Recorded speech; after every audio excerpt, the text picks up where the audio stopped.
Hey, France fans, it's Jordan Jackson, and I'm here with overage forward Lucas Edmonds ahead of Saturday's overage appreciation game against the Ottawa 67s. Eddie, we'll call it an unconventional path for you to be here on OA night, but one that clearly worked out for you based on the season we've seen you have. So before we get into how you got to this night, let's start with the beginning and the OHL Draft. 2017, you were selected by the Frontenacs. What were the feels you had that day? It was obviously sort of a kind of unusual day, just considering that for my minor midget season, I moved to Sweden to play, so I didn't really know all too much what to expect. Just because OHL teams, they hadn't really, had a chance to see me play or anything. Obviously because I was in another continent playing, but. When Kingston called me and they said that we're gonna draft you, is certainly a really exciting experience. It's something that you dream of as a kid, so it was really fun to get drafted to such a great organization. How did that first camp go for you? Because like you said, you had been in Sweden and that was always on your radar. So after you found out you were drafted by Kingston, how did that first camp go and the decisions that led to you going back over to Sweden? Yeah, well, I think, the season prior to me getting drafted, Kingston was a really good team, and, they had still kind of quite a few guys that were going to return. So going into camp, I just obviously wanted to do my best and make sure that I was kind of, getting off on a good first impression. But they said that sure, you can come play for us. It's just that we have lots of really good players, and we're not sure how many minutes you're gonna get each night. So once they said that, I kind of felt that it might have been better for me to kind of head back to Sweden and continue to get to play a lot, because I think when you're at that age, it's kind of important that you're playing lots and just developing your game. So I think that was kind of the biggest thing for me, but I'm glad that in the end it worked out and I was able to kind of find my way back here. Yeah, for sure. Your dad played in Sweden, which I'm sure had a lot to do with the decision making on you heading over there. So maybe talk about the advice he shared with you and how that helped you make up your mind that Sweden maybe was the best option for you. Well, I think with him having played over there and coached over there for so many years, and also he knows a lot of people over there as well, so he kind of had a really good grasp of their dedication to development of players and stuff, especially at younger ages.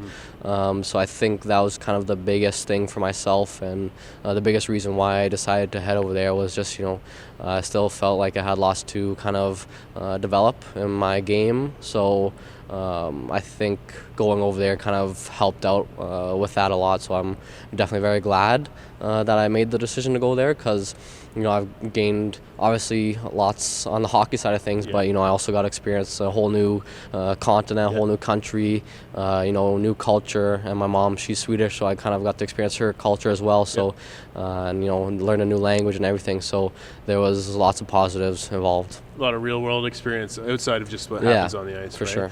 sure. Talk about Sweden. What's it like playing in Europe, and what are the buildings like? What are the fan bases like? All those sorts of things. How is it different than the OHL? Well, when I was younger, obviously I played in the junior hockey there, and compared to over here in the OHL, it's a huge difference, because they're kind of more focused on like the professional hockey, where fan base wise. So at the junior games you wouldn't get too many people, whereas here you're getting 4,000 to whatever amount of people at the game. So it's a little bit different in that aspect. But once I got to play some games at the pro level, then it was quite a difference, because in Sweden it's kind of like a soccer atmosphere almost. They have kind of one section where everybody's just standing up. And so, like, those people, they're standing the whole game, and, the entire game, they're, like, singing and chanting along, and they got drums, and, everybody's getting pretty into it. So it was definitely a really cool experience. I played in some really, old, legendary buildings as well. Yeah. And I got to play in some buildings that my dad had either played and coached in, so that was cool. One of them, he had a photo of himself on the wall from quite a few years ago. Yeah. So it was definitely a neat experience. Yeah, that's really cool. Talk about how playing in Europe, one of the perks of playing over there was you didn't lose a full season to the pandemic. Obviously, great for your development. You got 35 games in that year when over here in the OHL, no games were played. So how did that help you develop as a player and get you ready to come over here for a full season at the OHL level? Well, yeah, I'm definitely very fortunate that I was able to play games, whereas over here, unfortunately, there wasn't anything really going on. So I think that kind of definitely helped me out in the start of the year.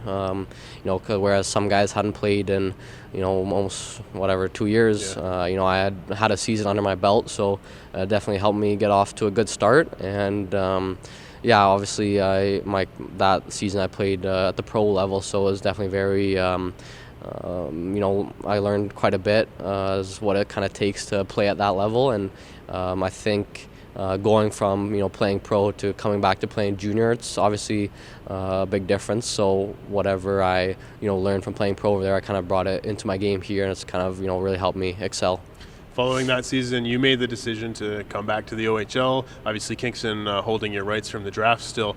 What led to that decision? Was it Kingston? Was it development? Was it a combination of the two? And when you finally made the decision, was there a lot of excitement about coming back to Canada? Certainly. I had played in Sweden for about 5 seasons, so I gotten pretty used to the style of play and everything over there. But I'd always had a dialogue with Kingston throughout my years playing there, and they're asking me if I was ever interested in coming back.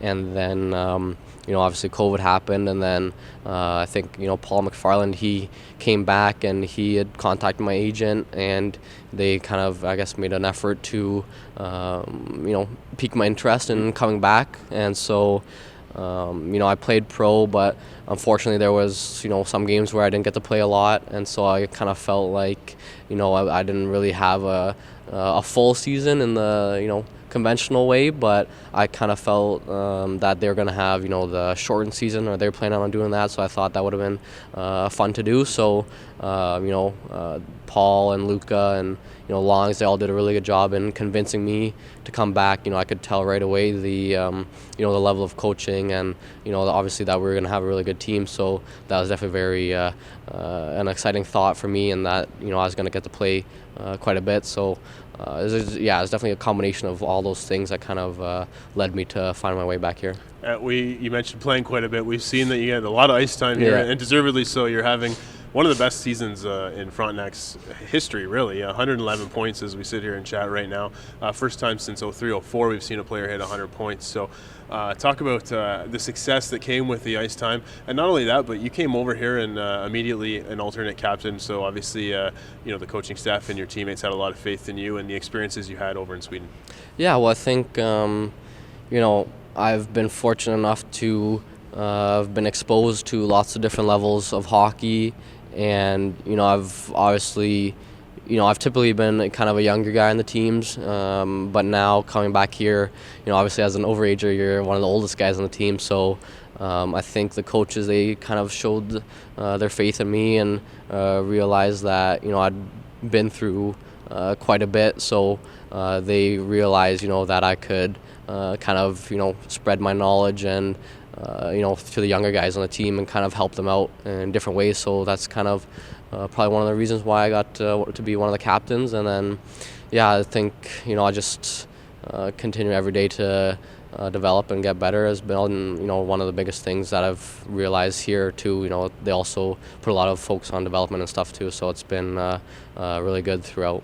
One thing that comes with the success we've seen from you so far individually this year is attention from NHL scouts. And because of your unique situation, you're still actually eligible for the NHL Draft this year. So I'm sure you've had some conversations with some teams based on your performances. I know you don't want to talk about that, but how has that helped your confidence level as you progress through the season, knowing that not only are you producing on the ice, but others are noticing? Well, it's been really, really interesting considering, obviously being an overager, I didn't really expect that I'd have to go through the draft again. I kind of thought that maybe I'll be a free agent, and if I do well, then maybe I'll get some interest from NHL teams. But they kind of, my agent told me that you have to go through the draft again. So I was like, okay, we'll see how that goes. And kind of my focus just been doing as well as I can, and obviously when the team's winning, everybody's winning, so that's kind of been another factor. Is, we've done really well, and so that obviously gets a lot of interest from NHL teams as well. So it's been quite an interesting process, and we'll see where that ends up. But obviously right now the focus is just trying to win the OHL and hopefully a Memorial Cup. You mentioned it's been an interesting process in many ways, obviously off the ice for you with the NHL situation, but this whole year with coming out of the pandemic, we had full capacity, then limited capacity, then no capacity, now we're back to full capacity. You only spent 1 year in Kingston, but is there some moments that stick out to you as a favorite playing in front of the fans in Kingston? Well, I think one of my favorite games to play was, I think we were playing against Oshawa, and I think we had probably 3,600 fans, and we had the one section full of Queen students, and they were pretty rowdy. So that was a really fun game, and I think we won by a pretty hefty margin that game as well. So I think that was really enjoyable. And then all games, it's been such a huge contrast to when I was playing junior in Sweden, because you'd be lucky to get like 500 fans at a game, but here you're getting thousands of fans. So it's been it's been great, and I really love coming to the game and coming to the rink, and seeing everybody in the crowd and seeing all those faces who are coming here to watch us play. So it's been really supportive and really helpful, and helped us to win lots of games. So obviously it's kind of tough when there were no fans, but it's nice that we're able to have them back in the building. Saturday night is overage night here at Leon Center. Again, you only had the 1 year here, but I'm sure you developed some connections. Is there any emotion you're expecting for your last regular season home game? I know there's playoff games to come, so it doesn't feel like it's coming to an end quite yet, but is there any emotion just knowing that this is the last regular season game you'll step on the ice here? Yeah, I think, obviously this has been my only season that I've experienced in the OHL, so it's a little bit different compared to guys like Jordan and Peric, just because they've been playing here for 4 or 5 years. So it's a little bit different in that aspect. But I think in my short time here, I've definitely developed lots of connections, made lots of new friends, and I think this is probably the most fun that I've had playing in my whole career. So it's definitely going to be an emotional night. I think it's never fun, but unfortunately all things come to an end at some point. But I think the fact that we still are looking to have a long playoff run kind of cuts into that, and so I think if we can go pretty far in the playoffs, I'll be happy with that too. You led me into this next question perfectly. Obviously, expectations are high, I know, in the dressing room amongst the boys as well. So talk about that playoff run. Talk about the excitement level that you guys feel coming to the rink every day, both on the ice and in the dressing room. Well, we all know that we have a really good shot here, and opportunities like this don't come around a lot often. So really, we're just kind of taking every day to seize that opportunity. Every practice we're looking to get better. Every game we're just looking to elevate to the next level, and kind of hit the playoffs running. So I think we all just kind of realize that it's a really special group that we have here, and we're trying to make the most of it. I know you can't probably say because you still have the draft coming up and you don't really know what's going to come out of that, but do you know what's next for Lucas Edmonds once the OHL is the season's over? We'll wait and see what the NHL teams have to say, obviously, but is Europe still an option? AHL, what do you prefer to go there? Well, yeah, it's obviously lots is up in the air, as it always is within this career. You never know really what next year will bring, but I think I'll just have to kind of wait and see what happens throughout the draft. If I get drafted, that's obviously a goal of mine. So I'd be really excited, and I'd hope to sign an NHL contract. But if that doesn't happen, then it doesn't matter. Just gonna keep doing what I've been doing, and kind of I have.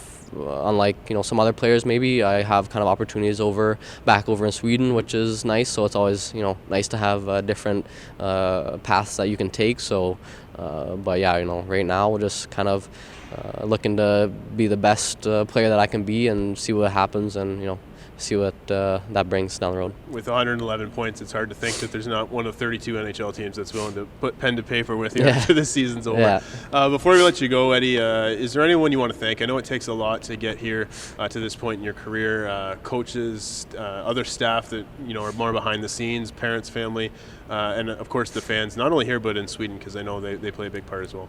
Well, yeah, I mean, the list could go on forever, but I think some of the main people is obviously my parents. They've been just so amazing, and they've just had so many countless sacrifices. And my dad moving with me when I was young to help me go play in Toronto, or my parents sending me off at 15 to go to a new continent and play in Sweden to kind of realize my dream of hopefully one day playing in the NHL. So they've been a huge support system, along with my sister. So obviously my whole family, and then all the coaches and my my off ice trainers, and everyone kind of behind the scenes too. They've just been such a great help, and I can't thank them enough. And especially Nelly, he's always been putting up with me and helping me out with the cupping before the game. So the guy doesn't get enough credit. So all those people are they've just been such a huge benefactor in helping me get to where I am today. Thanks so much for doing this, Eddie. Really appreciate your time, and thank you for an outstanding season on the ice. I know, in a normal year you'd be more involved in the community and that kind of stuff, but the pandemic kind of got in the way. But under the circumstances, I think you were a great ambassador for this team and a great role model for the young fans in Kingston. So thank you for that. And I know Jim Gilchrist is going to be talking about this season for years to come. 111 points so far. There's still 3 games left. So outstanding year. Thanks again so much, and best of luck as you move forward in your career. Yeah, thanks a ton, guys. Appreciate it. That's Lucas Edmonds ahead of OHL night on Saturday against the Ottawa 67s. Game time is 7 p.m.